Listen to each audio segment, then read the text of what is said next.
Então, pessoal, hoje eu trouxe aqui o Caio, que é mediador, advogado, e nós vamos conversar um pouquinho sobre pré-mediação, né, Caio? Eu queria que você explicasse um pouquinho para a gente sobre isso, porque a gente que trabalha, né, nessa área, né, enfim, a gente percebe que nem sempre as pessoas estão preparadas, né, para mediar ou para fazer acordo, né? Então, é importante que exista também a pré-mediação, né? Me fala um pouquinho Sim. sobre você, Caio. Você é advogado, né? Mediador, e o seu foco é trabalhar na mediação empresarial, né? Pelo que a gente entende, né? E É, é uma questão interessante também, né? Porque é difícil trazer as empresas para fazer acordo, né? Pelo menos é o que eu sinto aqui, né? Muitas vezes o responsável pelo acordo, ele não se interessa em ir, né? A pessoa que deveria estar querendo ir para construir o acordo, né? Ele pede para outra pessoa ir no lugar, né? Então, se apresenta para o pessoal, Caio, por favor. claro, Juliana. Bom, primeiro, boa tarde para todo mundo que está acompanhando a gente, né? Quero te agradecer demais o convite. Eu e a Juliana temos a satisfação de apresentar as edições do Jornal da PAMEC, né? E foi assim que a gente se conheceu. E a gente tem conversado bastante a respeito de mediação, né, Juliana? Eu sou advogado Sim. de formação, sou formado na PUC de São Paulo, eu me formei lá em 1991, e desde então eu venho trabalhando principalmente com contencioso civil e empresarial, mas sempre trabalhei muito na área contratual. Contudo, quando foi em 2016, eu comecei a fazer um LLM, e nesse LLM eu descobri a mediação através da professora Ana Luísa Isolde e do professor Alexandre Palermo Simões. Descobrindo a mediação empresarial com eles, eu fui estudar em Portugal, me certifiquei mediador através do CFML lá em Portugal, e desde então eu venho trabalhando muito mais com a mediação do que com a advocacia propriamente dita. Eu costumo brincar, Juliana, a gente ainda não consegue pagar boleto com a mediação, mas estamos a caminho. Então, quanto mais passa o tempo, mais eu venho me dedicando à mediação em vez da advocacia. Mas continuo ainda trabalhando muito para a advocacia. E sempre nessa atividade ligada aos empresários e à atividade econômica de modo geral, né? Então, dentro desse cenário, pegando um gancho naquilo que você estava dizendo, eu acho que a pré-mediação é extremamente importante. Por quê? Porque, de fato, o empresário precisa verificar que a mediação é interessante do ponto de vista econômico para ele. Se o empresário não tiver essa compreensão e aqueles que eventualmente o ajudam a buscar uma solução para os litígios, seja aquela pessoa que trabalha dentro do departamento jurídico interno, seja um advogado externo, se eles não tiverem essa compreensão do que é melhor do ponto de vista econômico, é muito difícil que se chegue à mediação, porque ainda existe um pouco de resistência que vem caindo, é verdade, sobretudo por conta da quantidade de legislação que tem sido emitida, né, Juliana, que está trazendo a mediação para o âmbito das soluções de conflitos, como aconteceu, por exemplo, com a LGPD, aconteceu com a lei de licitações nova, aconteceu com a lei de recuperação de empresas, com o próprio Código de Processo Civil de 2015, com a lei de mediação de 2015, né? Mas mesmo assim muita gente não sabe, não conhece. E a pré-mediação entra dentro desse contexto exatamente para que você possa fazer uma análise do que está acontecendo. Por que aquelas pessoas estão te procurando? Né?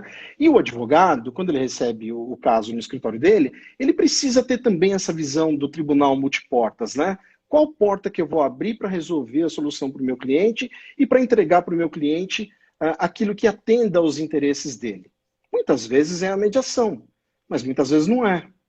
Então, é preciso a gente verificar. E a pré-mediação serve exatamente para isso, para a gente fazer este desenho, digamos assim, esta análise, né, em que a gente vai avaliar, juntamente com aquela pessoa que nos procura, se a mediação é o meio mais adequado ou não. E aí, existem diversas ferramentas para a gente colocar em prática nessa utilização. A gente que é certificado pelo ICFML, a gente utiliza uma ferramenta do IMI, que é o Instituto Internacional de Mediação, que se chama OLE. E é um questionário extremamente longo, em que você vai sentar com o teu cliente, com o teu cliente não, né? Na verdade, com um advogado, a pessoa que está envolvida naquele conflito, e vai fazer um mapeamento, fazendo diversas perguntas. Então é como se fosse uma entrevista para fazer uma anamnese, para você fazer um diagnóstico daquele conflito e estudar qual é o melhor caminho para a solução daquele conflito. É basicamente isso que acontece, evidentemente com alguns detalhes. E o que é interessante, Juliana, já falando demais até e deixando você fazer um bate-bola comigo. Quando você me fez o convite e eu coloquei o convite nas redes sociais, eu fiquei impressionado com a quantidade de pessoas que nunca tinham ouvido falar de pré-mediação. Então é inusitado. Por isso que eu coloquei o título, eu coloquei pré-mediação, tem isso. Eu achei assim um sucesso o seu marketing. Acho que você pode mudar de profissão, você pode sair da mediação e pode virar maqueteiro, que ficou assim, foi sucesso. Então eu achei bem interessante. Realmente o pessoal não conhece mesmo, né? E, inclusive, eu tenho dificuldade de trazer, a gente verifica que a gente tem um pouco de dificuldade de trazer isso à tona, muitas vezes, para o cliente, porque o cliente tem dificuldade de entender a necessidade disso, né? Talvez para quebrar o gelo, talvez a pré-mediação, eu vejo a pré-mediação como uma ótima forma, principalmente nessa área empresarial, de quebrar o gelo. Porque muitas vezes a gente quer fazer um acordo, então a gente quer trazer. Só que para o acordo, é interessante que o cliente esteja também na mesa de negociação, né? Então esteja, normalmente são sócios, né? Então, sócios ou familiares, né? Que são normalmente empresas familiares. Então, muitas vezes a gente escuta eles falarem assim, olha, eu não quero nem ver a cara de fulano. Aí fica um pouco difícil. Então, talvez na pré-mediação fique mais fácil, talvez, de quebrar esse gelo, talvez de explicar de uma forma melhor para o cliente, para que ele possa comparecer na mesa de negociação, que eu chamo de negociação, porque toda mediação, na verdade, é uma negociação, né? Sem dúvida. Para que ele apareça, né? Para que ele possa comparecer nessa mesa, porque senão fica assim, a gente chama de ping-pong, fica muito ping-pong, né? Assim, então, assim, eu trago uma coisa, aí o colega vai trazer outra coisa, aí volta e vai várias vezes, acaba até aumentando o problema, porque desgasta mais, né? A situação de ir e voltar várias vezes. Então, a pré-mediação, no meu entendimento, poderia acabar com essa dificuldade que a gente tem de colocar dois empresários na mesa, dois sócios ou dois familiares, que às vezes eles têm um envolvimento mais íntimo, né? Assim, não é só uma questão, não é uma empresa e uma pessoa física, assim, algum contrato que não deu certo. Na verdade, existe um impacto mais emocional. No que você acha que isso pode, assim, você acha que é possível dentro de uma pré-mediação, que eu estou indo pelo caminho certo, de tentar quebrar o gelo, para tentar trazer essa pessoa, porque às vezes a pessoa não quer ir, então a pessoa quer que o advogado vá sozinho, não que a gente não possa ir, mas é que esse vai e volta, acaba muitas vezes aumentando o problema, né? Então, você acha que pode, que a gente consegue trabalhar nessa questão de quebrar o gelo na pré-mediação para fazer com que as partes entendam que é importante a construção da própria solução? O que você acha? Concordo plenamente com você. Eu acho que a pré-mediação é a primeira oportunidade que eu teria, como mediador, de fazer um rapport com a parte e com o advogado dela. E o rapport para aquelas pessoas que não são da mediação ou que não entendem exatamente dessa técnica é exatamente isso que você chamou de quebrar o gelo. Ou seja, tentar criar um clima de empatia e de proximidade com aquela pessoa. Olhando nos olhos dele e falando assim, fala que eu te escuto, para fazer um paralelo com aquele jargão que se usava antigamente, né? É aquilo que eu costumo fazer um paralelo quando eu vou dar as aulas para a formação de advogados na mediação e na conciliação, ou mesmo aula de mediação, que graças a muitos amigos que nos dão a oportunidade, a gente participa de diversos cursos, Juliana. A gente sempre diz o seguinte, você chega num baile e você vai chamar uma moça para dançar, você não vai ser abrupto. Você tem de chegar, você tem de conversar com ela para conquistá-la, para poder chamá-la para dançar e, eventualmente, sabe-se lá o que vai acontecer depois. Isso independente de gênero, etc. Estou fazendo uma analogia que é uma analogia do meu tempo, né? Então, assim, você não vai fazer uma mediação sem conversar com a parte antes e entender qual é a dor dela. Qual é a necessidade dela? O que está envolvido ali naquele caso? Eu tenho relatos, Juliana, de mediadores muito experimentados que conseguiram, na pré-mediação, resolver o conflito. Porque, na verdade, o que estava envolvido... Eu vou te dar um caso básico. Você já conversou comigo a respeito de trazer clientes para a gente fazer mediações de empresas familiares. Isso é muito comum. Sim. Por que as pessoas se reúnem para montar uma empresa? Porque eu conheço o cidadão, eu sei da aptidão dele, eu sei qual é o poder de investimento que ele tem, então eu acabo me reunindo com pessoas que eu conheço ou com pessoas que de alguma maneira se tornam interessantes para mim, para eu tocar um negócio adiante. Pois bem, tempos atrás, um mediador que eu admiro muito me contou um caso que o cidadão era amante da mulher do outro, do sócio. E isso fez com que eles entrassem num conflito assim que escalou de uma maneira absurda. Ninguém conseguia conversar com ninguém, exatamente o que você estava dizendo, não quero olhar na cara dele porque ele me traiu, etc, etc. E com isso, o que aconteceu? A empresa ficou ao Deus dará, ninguém mais cuidava dos interesses do negócio, que era um negócio extremamente promissor, uma coisa que era extremamente rentável, e a empresa acabou quebrando por causa disso. Em contrapartida, numa situação muito parecida, num outro caso, o que aconteceu? O cidadão que, entre aspas, traiu, procurou aquele que, em tese, era o traído. Sentaram numa pré-mediação e resolveram o caso com um pedido de desculpas. O sujeito já tinha se separado da mulher, ficou, evidentemente, muito magoado com tudo aquilo que tinha acontecido, teve um divórcio litigioso que foi extremamente complicado. Talvez esse caso que eu estou te trazendo seja muito extremado, né? Não é Não é isso tão que eu ia fácil. comentar, não é, isso é comum acontecer. Apesar de. Pois é, Às vezes, mas nem sempre eles resolvem com pedido de desculpas, né, Juliana? Mas assim, não. se você vai para pré-mediação, com espírito de colaboração, de entender que se eu vou trabalhar colaborativamente, eu vou ter muito mais resultados do ponto de vista econômico, de ganho de escala, de custo de transação, etc, etc, do que se eu for para o litígio, este ambiente por si só, com as técnicas que nós temos à nossa disposição, a gente consegue aproximar as partes para que elas conversem. Ou não. As partes podem conversar sem se aproximar. E isso é que é o importante. Na pré-mediação, Juliana, você tem a possibilidade de estabelecer como que vai ser aquela mediação. Porque na mediação eu posso fazer uma mediação do começo até o fim só com reuniões privadas, sem que uma parte encontre a outra.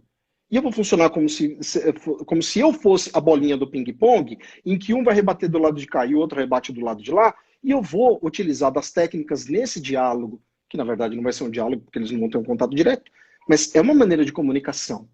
E aí, eu, como portador dessas mensagens, vou utilizar a paráfrase, vou tentar minimizar o conflito, vou tentar utilizar uma linguagem não violenta, de modo que eu consiga quebrar as resistências daquelas pessoas que estão em litígio, né, para que elas cheguem num consenso. Mas isso depende do quê? De uma combinação prévia. E isso vai ser feito na pré-mediação. Então você pode estabelecer, e veja, olha que interessante isso. Estabeleça na pré-mediação que essa mediação vai ser apenas com reuniões privadas, que é aquilo que a gente chama de caucus, né? Isso é uma coisa que a gente combinou lá atrás, mas que combinou lá atrás e que pode mudar no meio do caminho. Então é importante que a gente tenha esta visão, eu digo, sem antolhos, sem aquelas viseiras que se colocavam nos cavalos, nas carroças antigamente, para que você tenha uma visão um pouco mais ampliada.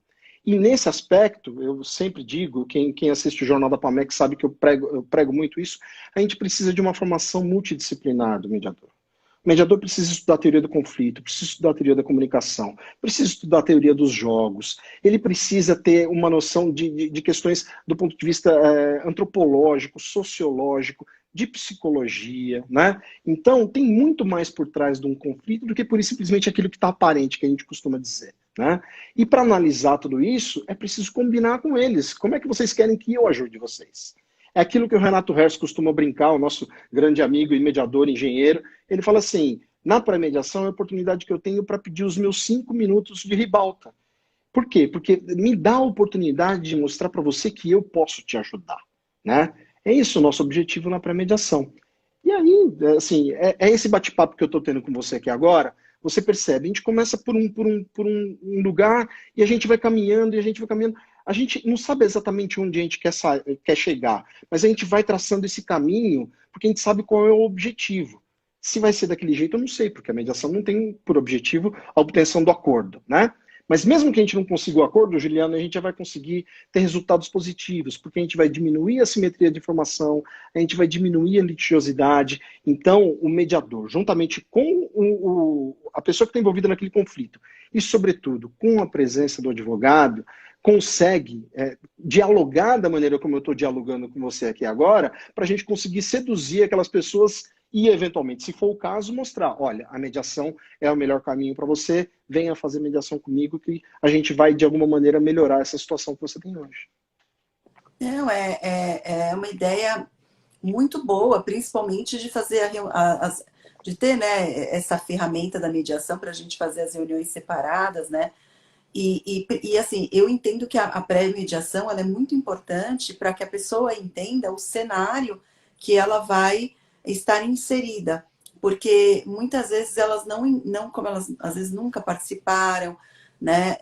Às vezes não querem participar, não querem ir, querem que só o advogado vá, enfim, não quer, porque como não é obrigatório participar da mediação, a ninguém, então a pessoa já tem aquela resistência, né? E é importante a pré-mediação também por conta, assim, se a pessoa entende o cenário em que ela está localizada ali, ela tende a participar mais, né? Muitas vezes a gente, tentando resolver soluções e conflitos, muitas vezes as pessoas, por não se sentirem tão confortáveis com a mediação, e agora que está tudo online, né? As pessoas simplesmente apertam lá o botãozinho do sair, né? Então, assim, é interessante, a pessoa sai, aí depois a pessoa se arrepende, a pessoa volta de novo, então a mediação continua, né? Às vezes tem outras pessoas envolvidas, então a sessão continua e aí, de repente, a pessoa pede para entrar de novo. Então, a gente percebe que para a pessoa, ela tem uma dificuldade em entender o cenário, onde que ela vai estar, né? Pelo que ela vai passar. Então, a pré-mediação é interessante para que ela já para alinhamento de expectativa, eu entendo, né? Ela já vai com uma expectativa mais alinhada, né? Inclusive com os patronos também, né? Para que possa, enfim, para que possa todo mundo colaborar ali, ter uma postura mais colaborativa. Nossa, o que você falou faz muito sentido, porque mesmo que não resolva o problema ali naquele momento, sementes vão sendo plantadas, né? E aí a gente faz uma outra sessão e depois uma outra sessão, né? Enquanto a Então, gente estava conversando aqui, Juliana, eu percebi nas pessoas que estão entrando, nós estamos com uma audiência muito bacana, e uma das pessoas que está aqui, eu vou falar o nome dela, é a Valéria, ela é coordenadora do Sejusc de Piracicaba. Obrigado pela presença, tá, Valéria? Pelo prestígio. Obrigada, pessoal. A Valéria, por exemplo, ela faz, entre aspas, pré-mediação no âmbito público, evidente. Por quê? Porque a pessoa chega no balcão do Sejusc, onde ela trabalha, e ela vai analisar se aquele caso é um caso que comporta uma mediação ou não. Então, aquilo que a Valéria faz é uma espécie de pré-mediação, aquela triagem que se faz no balcão, né?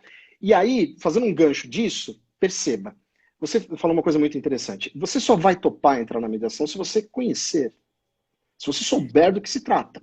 E a Ana Luísa, que eu já citei, a Ana Luísa hoje, que foi minha professora aqui no Brasil, ela, uma grande amiga e presidente da Comissão de Advocacia na Mediação da OAB, ela diz o seguinte, convide alguém para entrar num quarto escuro. Que razões a pessoa tem para entrar nesse quarto escuro?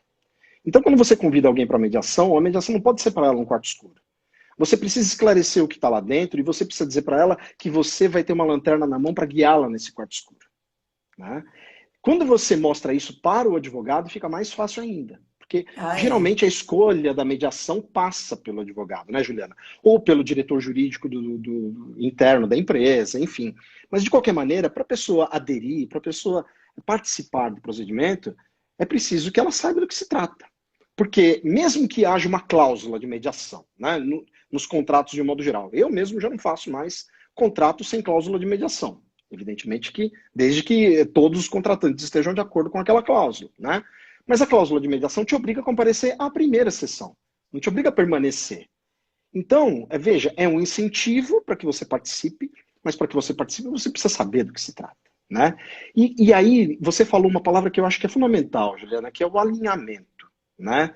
O Hélio Godal está entrando aqui. É um outro mediador sensacional e eu tenho certeza que é um defensor da pré-mediação. Por quê? Porque na pré-mediação você vai fazer exatamente isso. Você vai fazer um alinhamento de expectativa, um alinhamento em relação ao que vai acontecer ali.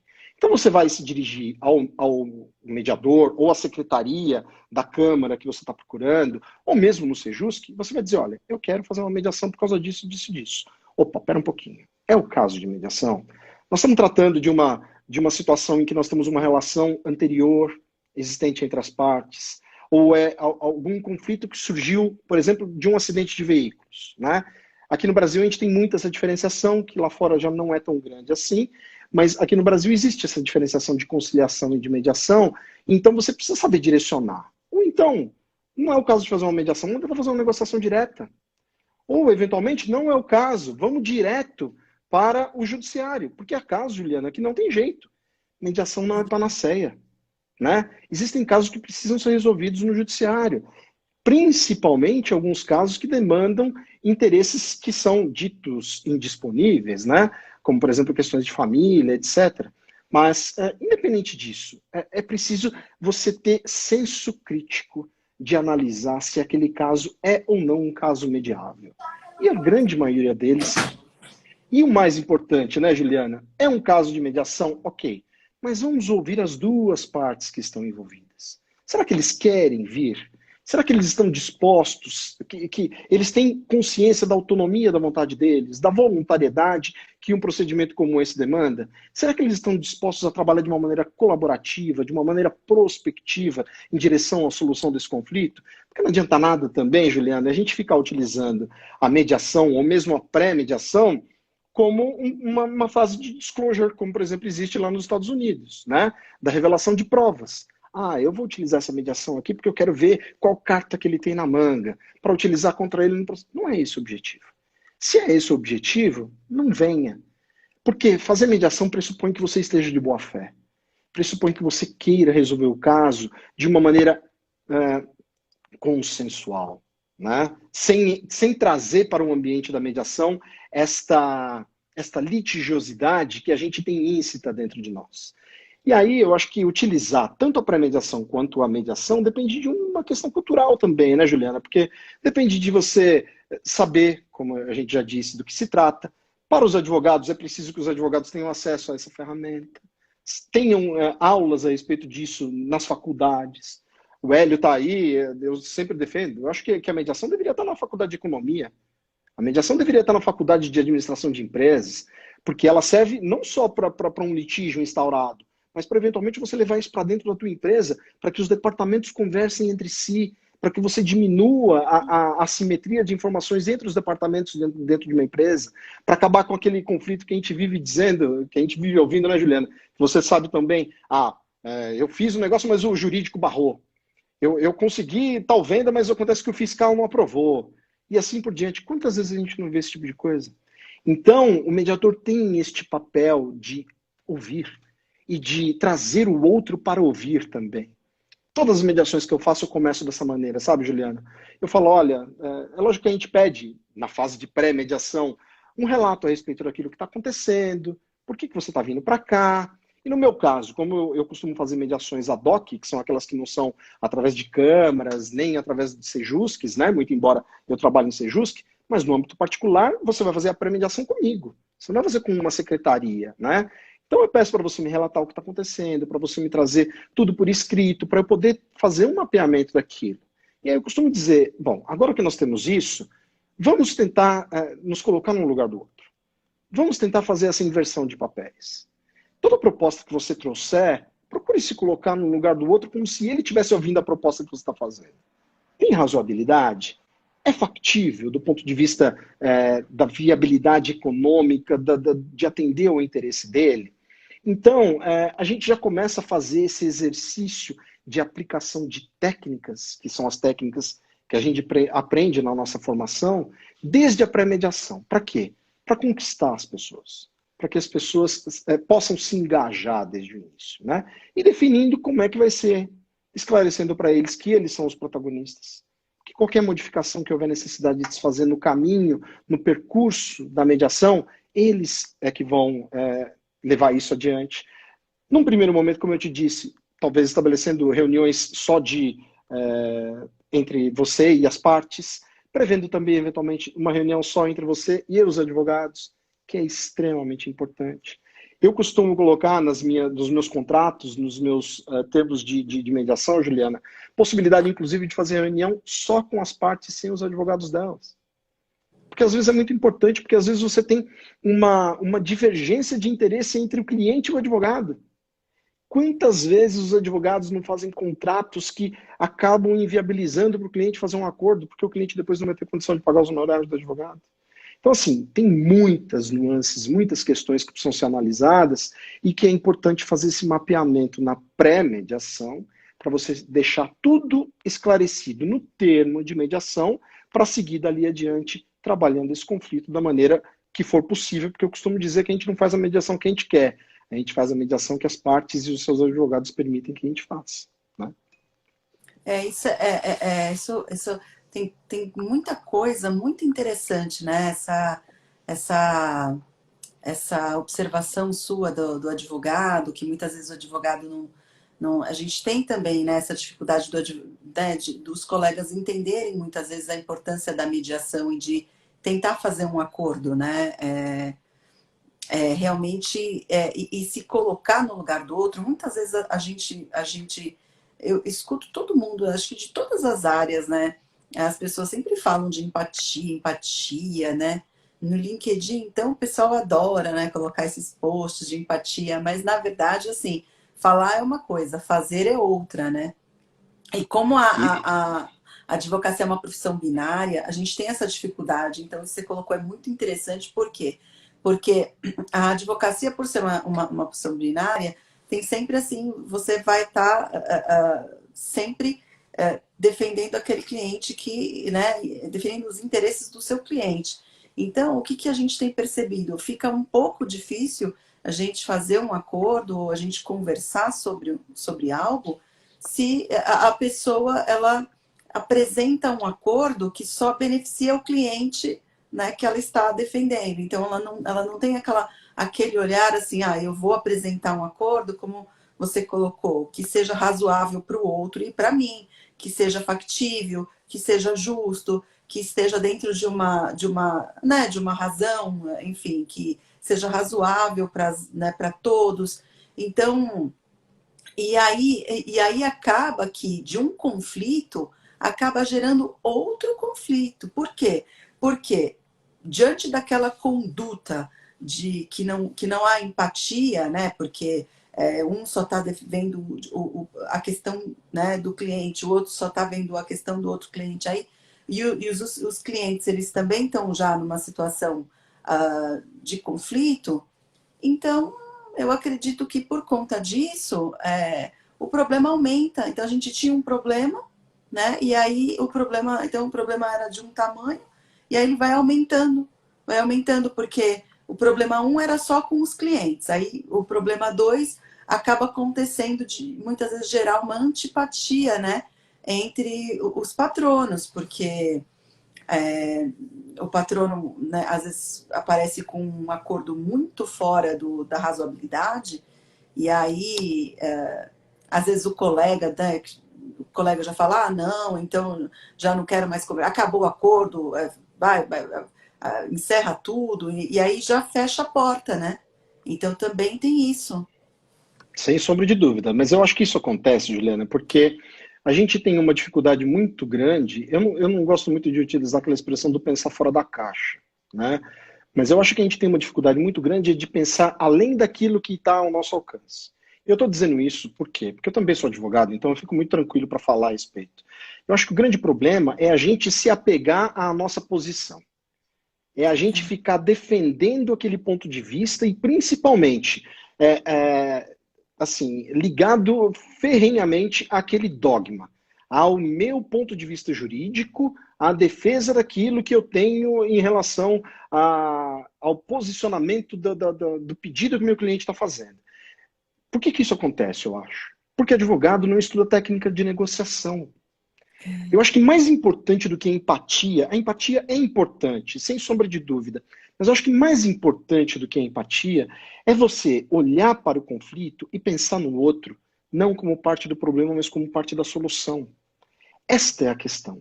Quando você olha para aquele determinado caso e você consegue estabelecer os conceitos de BATNA, né, que é a melhor alternativa ao acordo negociado, ou da WATNA, que é a pior alternativa ao acordo negociado, você consegue estabelecer a zona do possível acordo. Se você faz esse mapeamento com base em dados objetivos, e é evidente que você vai tratar tudo isso sem descurar dos dados subjetivos, não dá, Juliana, para a gente separar uma coisa da outra. Os conflitos, ainda que seja na área empresarial, eles envolvem gente. Você tem um acionista que está por trás, você tem um board que está comandando aquela empresa, né? Então, você tem uma série de questões que são objetivas, mas que você não pode tratar delas sem descurar do aspecto subjetivo. Mas para isso tudo, é importante que você tenha preparo. E eu costumo dizer, mediação não é intuição, gente. A gente não pode fazer a mediação achando que, eu falo isso nas minhas aulas, né? Assim, é aquela foto do médico tirando a criança do ventre da mãe e vai lá e sacode a criança e dá um tapinha no bumbum para verificar se a criança está acordada, para ver se a criança está viva. E aí todo mundo fala que você começa a chorar porque você já aprende negociando, porque você chora para pararem de bater em você. Não é assim. Não é essa coisa intuitiva. Para negociar precisa ter técnica. E a grande questão é essa, a gente precisa pensar na estrutura de incentivos que existe para fazer ou não fazer um acordo. E o mediador tem um papel fundamental nisso. Por isso que eu digo, Juliana, tem de ter uma formação multidisciplinar. Olhar para aquele caso, como o William Ury escreve no livro dele, lá no Como Chegar ao Sim, saia do conflito e olhe do camarote com uma visão um pouco mais ampla, uma visão panorâmica, para você poder analisar aquilo sem se deixar contagiar pelas emoções das pessoas. É claro que nós, mediadores, também nos afetamos porque nós somos gente. E a gente também tem as nossas emoções. Mas eu tenho de aprender a trabalhar as minhas emoções de modo que elas não influenciem na condução do procedimento. Porque eu não sou o dono do procedimento. Eu sou pura e simplesmente o guardião. Então, através das técnicas que a gente aprende, das ferramentas que a gente tem à nossa disposição, né? E eu costumo dizer, sem se apegar a uma escola ou a outra. Eu acho que a gente tem de ter leque de possibilidades para colocar em sua disposição das pessoas, para devolver para elas uma condução do processo, de modo que elas encontrem as melhores soluções para aquele conflito que elas estão trazendo, para que a gente as auxilie, né? E isso tudo começa, sem sombra de dúvida, na pré-mediação, Juliana. Se ela não for bem feita, você não vai ter, muitas vezes, como corrigir a coisa ao longo da mediação, se não tiver sido feita uma boa pré-mediação, né? Para alinhamento de todas as expectativas, como você muito bem pontuou. Né? Alinhamento e também alinhamento de postura, né? Porque agora que está tudo virtual, então o que a pessoa, muitas vezes a pessoa não entende como que deve ser a postura. Então a pessoa às vezes está andando com o celular pela casa ou pela empresa, e aí né, fica uma situação que a pessoa não está prestando atenção ali no que está sendo dito. Né? A pessoa está andando para outro lugar, fazendo outra coisa. Então, tudo isso também precisaria ser explicado para as pessoas, para que elas né, ficasse algo melhor, para que fosse mais assertiva a mediação. Né? Eu acho que a importância da pré-mediação nesse aspecto, Juliana, é para você deixar isso claro antes de começar a mediação, porque, na verdade, a pré-mediação é como se fosse uma espécie de declaração de abertura feita previamente. Porque tudo isso você vai fazer também no momento em que você inicia a mediação, na declaração de abertura, né? Para aqueles que não são mediadores que estão acompanhando a gente, na declaração de abertura, você vai fazer exatamente isso, vai tratar das questões tecnológicas, agora que a gente está fazendo as mediações todas em ambiente virtual. Então você vai falar, olha, se cair, você pode utilizar o mesmo link para entrar, tem a questão do silêncio, de um ouvir enquanto o outro fala, porque se duas pessoas falam ao mesmo tempo, ninguém ouve absolutamente ninguém, sobretudo no ambiente virtual, porque as vozes embolam, né? Tem até um fundamento técnico para isso, né? No ambiente presencial é a mesma coisa. Se fica 5 pessoas falando ao mesmo tempo, ninguém ouve ninguém. Mas no virtual isso se acentua. E é muito importante, né, a gente pensar em posicionamento de câmera, para que a gente possa observar, porque mesmo no ambiente virtual, Juliana, é importante eu olhar para você para prestar atenção nas suas expressões corporais, porque a gente precisa entender que a nossa comunicação é em 85% não corporal, não verbal, desculpe, né? E sim corporal. Então tudo isso influencia. Esses dias eu estava numa mediação e foi muito interessante, porque eu falei exatamente isso. Eu falei, escuta, tá te incomodando alguma coisa? Você tá se mexendo na cadeira e tal? Aí a pessoa virou e falou assim, olha, me desculpa, mas acontece que eu tô com meu filho aqui em casa, sabe como é que é? Essa coisa de home office, não sei o quê. Não, ok, tudo bem, não tem problema. Mas quando que você faz isso? Quando que você alinha isso tudo? Você vai alinhar na pré-mediação e na declaração de abertura. Se houver a possibilidade, ótimo, por favor, procure se colocar num ambiente mais reservado, num ambiente que você possa colocar o fone de ouvido para não ter interferência de ruídos externos, em que você possa estar tranquilo, sem a presença de mais ninguém, para preservar a confidencialidade. E tudo isso é um reforço que você faz na declaração de abertura, mas se você tratou disso na pré-mediação, as pessoas já vêm preparadas, né, para poder participar disso. Então a gente não vai lidar com fator de surpresa, né? E o fator surpresa é extremamente desagradável, né, Juliana? Ainda mais num ambiente em que você não pode contar com ela, né? Que é no ambiente da mediação. Então, a pré-mediação serve para isso também.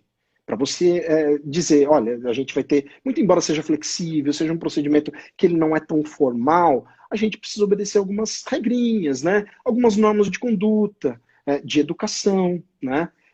Então, tudo isso, a pré-mediação é fundamental para a gente estabelecer previamente, como o próprio nome diz, né? Fazer tudo de uma maneira antecipada, porque, como você mesmo costuma dizer, Juliana, planejar é garantir aquilo que eu vou conquistar no futuro, né? Ou garantir, ainda que eu não garanta, pelo menos é você ter a perspectiva de o que eu espero, o que eu faço planejando. Não é nada mais, nada menos do que saber qual vai ser meu plano B, qual o caminho que eu vou trilhar e o que eu vou fazer eventualmente se eu tiver algum tipo de intercorrência nesse meio caminho, né? Sim, sim. O doutor Hélio colocou aqui mediação desde o ensino básico, né? Eu e o Hélio, a gente tem participado de alguns fóruns de discussão e eu acho que isso é fundamental. Eu acho que o ensino do que é a mediação e dessa cultura que a gente aplica no nosso trabalho como mediadores, Juliana, eu acho que isso é uma coisa que deveria vir desde o ensino fundamental. Por quê? Porque eu acho que é uma questão de cidadania, né? A partir do Uhum. momento em que você faz com que as partes se conscientizem que está na minha mão decidir o meu conflito, e eu não preciso entregar isso na mão de um terceiro, né? A gente tira esse papel do Estado, do pai Estado, que interfere em absolutamente tudo para resolver tudo. Não, a gente precisa ser mais protagonista da nossa vida, né? E seja protagonista para resolver da melhor maneira ou eventualmente da pior, mas está na minha mão, não está na mão do outro. Isso é extremamente importante. E o Hélio sempre diz isso e eu concordo plenamente com ele. Não daquele jeito que a gente tinha antigamente, né? Que você não passou por isso, Juliana, mas eu passei das aulas de educação moral e cívica, coisa do gênero. Mas de você ter noções básicas de cidadania, de quais são os seus direitos, e de você ter aquilo que hoje em dia se chama de empowerment, né? O empoderamento, de você tirar da mão de um terceiro e trazer para sua mão o poder de decisão a respeito daquilo tudo. E muitas vezes as pessoas não sabem disso, venham para a pré-mediação, consultem um bom mediador a respeito disso. Chame o seu advogado e diga, poxa, vamos tentar uma pré-mediação para verificar se este é o caso? Porque em vez de deixar na mão do juiz, ou na mão de um árbitro, né? Ou na mão de um dispute board, não, vamos eu resolver essa questão? Talvez seja muito melhor, né? Na maioria das vezes eu te afianço, Juliana, a gente consegue construir caminhos em que as pessoas encontram soluções que são as melhores para a defesa e para o atendimento dos interesses delas, né? É isso que o Hélio É, acabou de dizer que eu concordo plenamente. e a maior barreira que eu vejo hoje nas mediações é justamente essa questão do enfrentamento, né? As pessoas, elas têm essa dificuldade muitas vezes de querer enfrentar assim, o conflito, de querer lidar com o conflito, né? Tanto que muitas vezes quando o mediador pergunta, às vezes a pessoa responde.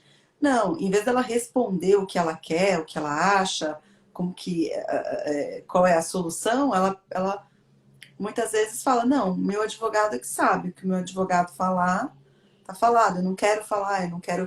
Então você vê que a pessoa tem essa dificuldade, né? Então a pré-mediação, até de comparecer mesmo, né? Na própria audiência, de resolver a própria questão, de estar ali conversando, porque muitas vezes são assuntos que a gente não gostaria de estar falando, né? São, assim, demandas que...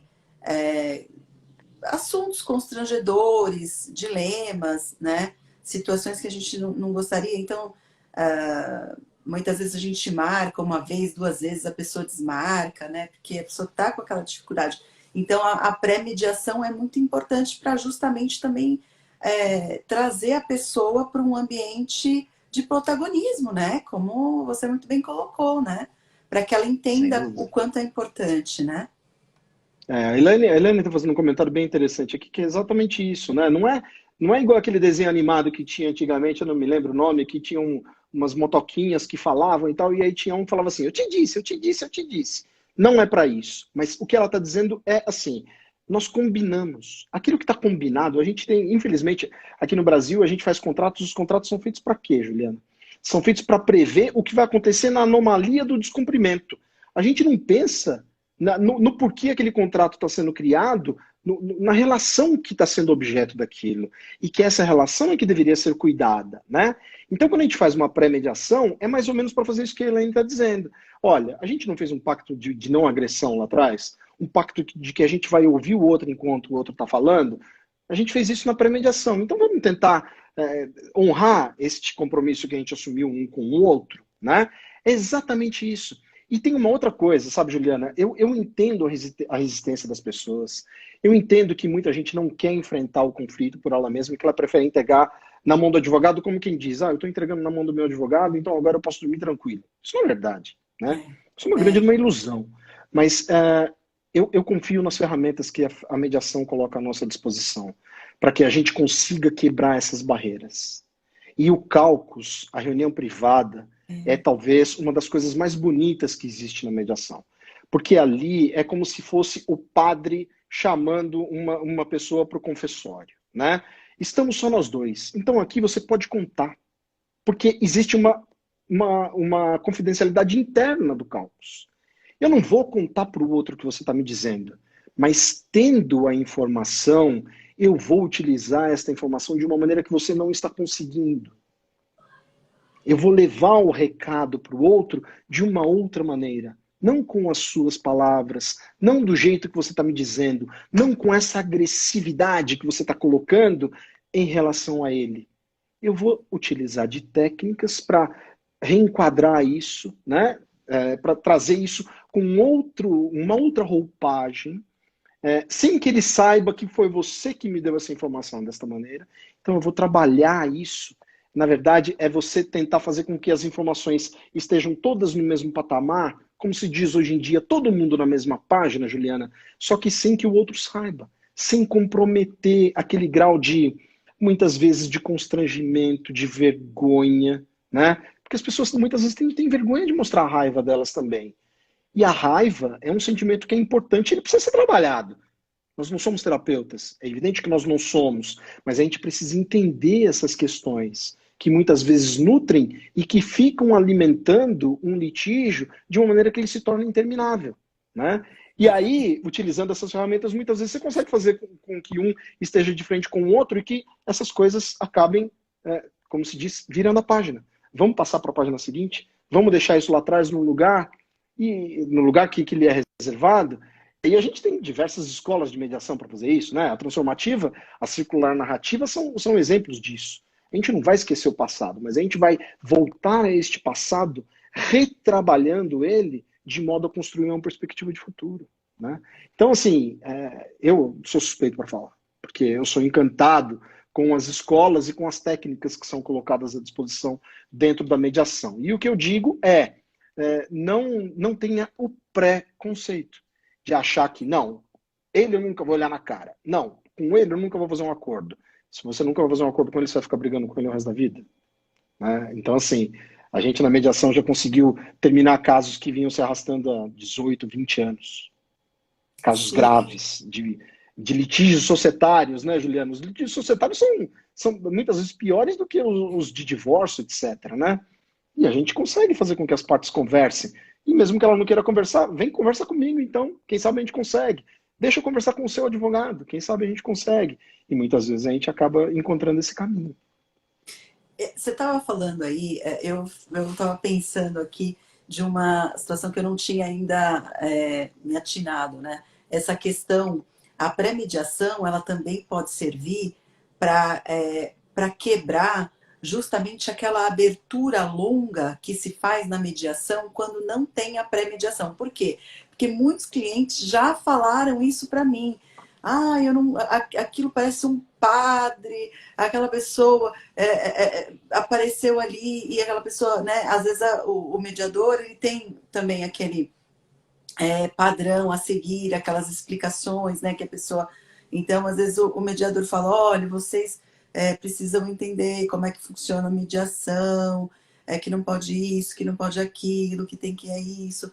E nós temos que ter uma prática colaborativa para com o outro, nós temos que dialogar, que todo diálogo existe amor, e para resolver os problemas. E aí fala, e aí às vezes o cliente que está ali, que ele já está de uma certa forma um pouco incomodado com aquilo, e aí eles muitas vezes eles falam, né, para a gente, né, que está ali tentando acomodar aquela situação. Ah, mas esse mediador não, assim, não gostei, porque ele parece um padre, porque ele está querendo dar ordem, porque ele está querendo. Então, assim, a pré-mediação também serve para isso, né? Que você falou padre, eu já me lembrei de todo mundo que já falou que o mediador é padre, porque ele é padre, porque ele é padre, porque... o que não tem nada assim de errado na função, enfim, de. É, porque é lógico que o padre também, na Igreja Católica, está ali para ajudar as pessoas, né? Então, eu não sei por que Mas é que que. fica essa conotação de sermão, né, Juliana? Eu acho que é isso que você está querendo Isso, dizer, né? exatamente. É como se a pessoa estivesse tomando um sermão. E aí ele fala: eu não volto mais para tomar esse sermão. É um negócio assim, entendeu? Mas você tem toda a razão pelo seguinte, principalmente no âmbito empresarial. A Sim. pré-mediação é fundamental por quê? Porque o empresário, para ele, tempo é dinheiro. Ele quer olhar qual é o resultado daquilo, até que ponto que isso vai ser eficiente do ponto de vista econômico, do meu ponto de vista, qual vai ser o número que eu vou cravar no meu balanço. Se a gente faz uma pré-mediação com ele, depois chega na reunião de mediação, na primeira, sessão conjunta, repete tudo aquilo que aconteceu na pré-mediação, ele já vai achar que está perdendo tempo. E aí entra um outro componente que você está dizendo, que é o quê? É criar, desde a pré-mediação, a empatia, para que as partes se sintam à vontade em relação à escolha do mediador. Então isso acontece muito, Juliana, quando a gente vai falar, principalmente no Sejusques não tem muita opção. É lógico que a parte pode dizer, olha, eu não gostei desse mediador, eu quero que troca, né? Então no âmbito público é um pouco diferente, mas no âmbito privado é muito legal a pré-mediação para quê? Para que você conheça o mediador que vai cuidar do teu caso. E mais do que isso, se for uma comediação, tiver dois mediadores envolvidos, para que você conheça os dois, para que você saiba se aquele cidadão é do teu perfil. E mais ainda, vou além, Juliana, para que você combine com ele como vai ser a atuação dele. O que ele vai fazer? Ele vai ser mais avaliativo? Ele vai ser mais transformativo? Ele, enfim, né? Existem diversas formas de se fazer mediação. Ele vai fazer um mix disso tudo. Então, você já vai deixar tudo isso esclarecido e combinado, olhando no olho do cidadão e falando, poxa, eu gostei desse mediador. É com ele que eu quero fazer a minha mediação. Se não tiver isso, não vai rolar. Não adianta. Então, eu falo isso muito, principalmente quando eu estou trabalhando no Sejusc, em que a gente traz os mediadores que estão em formação, né? Eu sempre digo, é muito importante você desenvolver o teu perfil, a tua forma, mas procura não ser tão cartesiano em relação àquilo que diz no manual de mediação do CNJ. Porque se você ficar fazendo uma declaração de abertura de 15 minutos e você tem 1 hora para fazer uma sessão de conciliação ou de mediação, danou-se, né? Então é preciso fazer isso com mais naturalidade, de uma forma, é lógico, preservando todo o conteúdo das informações que você precisa passar, mas fazendo isso de uma forma mais solta, de uma forma menos burocrática, de uma forma menos professoral. Porque fazendo isso dessa maneira, em que você fala numa linguagem mais informal com o teu interlocutor, Juliana, você já traz ele para o teu lado, você fala a linguagem dele, Então é extremamente importante, mais uma vez a gente está falando de teoria da comunicação, né? É falar a Sim, linguagem daquele cara. Não adianta a gente pegar e colocar um japonês, um inglês e um brasileiro, todo mundo para falar mediação, cada um, para fazer uma mediação, cada um falando na sua língua. A gente precisa ter uma língua comum ali, né? E a língua não é só naquilo que sai da nossa boca, é em todos os aspectos. É no aspecto da maneira como você está vestido, na maneira como você gesticula, né? Tem toda uma série de questões que a gente, como mediador, precisa se preparar e a gente precisa ser o mais autêntico possível dentro das técnicas no momento da pré-mediação para estabelecer esse vínculo desde logo com as partes de modo que a gente possa prosseguir na nossa mediação e que ela seja bem sucedida, né? sim. E essa questão da comediação é muito importante também, porque muitas vezes a gente quer indicar um mediador que seja de nossa confiança, no sentido de que a gente já conhece o trabalho dele, sabe como que ele já se posiciona, mas aí a outra parte pode achar que existe algo errado, né? Que o mediador Um que favorecimento, é uma parcialidade, né? exatamente que o mediador foi escolhido. Então, aí ela pode escolher um mediador também, caso ela queira, para ambos os mediadores realizarem uma comediação, né? Exatamente, mas desde evidentemente que os dois se Tem, conheçam, já tenham sim, eventualmente trabalhado juntos, né? Porque sim, eu acho que a comediação é muito rica, sabe, Juliana? Porque eu acho que isso faz com que aquilo que está passando despercebido por mim, o outro perceba. A técnica que não apliquei, o outro aplique. Um conhecimento que o outro tem da vida, da profissão dele, ele traga, né? Então, eu acho que é uma coisa de complementaridade do trabalho, né? E eu penso assim, pegar um mediador aqui, o outro lá, e juntar, porque de confiança pode ser que não funcione. Mas aí entra também o aspecto da pré-mediação. Esses mediadores vão ter de conversar entre si, eles precisam ter entre eles um entrosamento para poder fazer esse trabalho de uma maneira complementar, né? E, enfim, eu acho que tem muitas questões e a muito, muito pré-mediação funciona interessante. inclusive para isso, né? Porque pode ser que ali você perceba, não, eu acho que o caso é de comediação. Ou não, essa aqui eu faço sozinho. E isso também depende muito, Juliana, porque nas câmaras, por exemplo, geralmente os contratos que as partes fazem com as câmaras já tem uma previsão de comediação, né? Sim, Outros não, a parte já coloca desde logo, não, eu quero que seja um só. Mas o que é o importante? O importante, eu volto a dizer, é a gente não ser inflexível. É a gente perceber que o conflito vai mudando e as coisas vão acontecendo e é preciso analisar que aquilo que foi combinado na pré-mediação, aquilo que a gente previu lá atrás, não vai necessariamente acontecer daquele jeito e a gente precisa estar aberto a adaptar de acordo com a necessidade que vem acontecendo ao longo do procedimento, né? Então, num primeiro momento falei que não queria fazer com mediação, que tal a gente trazer agora? Será que não pode funcionar melhor? Enfim, eu acho que o importante é a gente estar aberto e a gente ser flexível, porque o procedimento é flexível, né? sim, claro. Nossa, maravilha. Adorei nossa conversa, foi ótima. Agradeço o pessoal, nossa, os comentários muito bons, a Patrícia aqui comentando, né? Que precisa criar empatia, que o mediador deve desenvolver seu perfil sem tanta formalidade. É isso mesmo, a gente tem que desenvolver um perfil, enfim, e ter empatia com o próximo, desenvolver essa empatia, né? Isso é muito importante, principalmente entre os patronos, né? Enfim, é muito bom, muito bom. Eu queria agradecer, viu, Juliana, a oportunidade. Tem grandes amigos aqui, mediadores muito capacitados que estão assistindo a gente. A Felícia, minha colega lá do Rio de Janeiro, o Renato Hers, a própria Patrícia Coelho, que é uma colega de longa data, trabalha comigo lá no Sejusc, no Jabaquara. Assim, o que eu acho legal é que a gente tem um intercâmbio muito grande com esses colegas e a gente nunca para de tentar se aprimorar e de aprender. A gente nunca está formado. Como diz a nossa querida Ana Gonçalves, que é presidente do ICFML, a certificação, na verdade, é o primeiro passo. Ele não é o último, né? Então a gente precisa estar sempre em movimento e oportunidades como essa, da gente divulgar a mediação, falar da pré-mediação com uma profissional tão capacitada quanto você, é sempre um motivo de muita satisfação, muito orgulho para a gente. Então, eu só posso te agradecer demais a oportunidade e ficar à sua disposição para a gente conversar em outras ocasiões, que é sempre um prazer muito grande estar contigo. Ah, muito obrigada. Eu que agradeço você, que, nossa, é muito. São excelentes ponderações, né? Muito elucidador. Muito obrigada. E para o pessoal também, gente, muito obrigada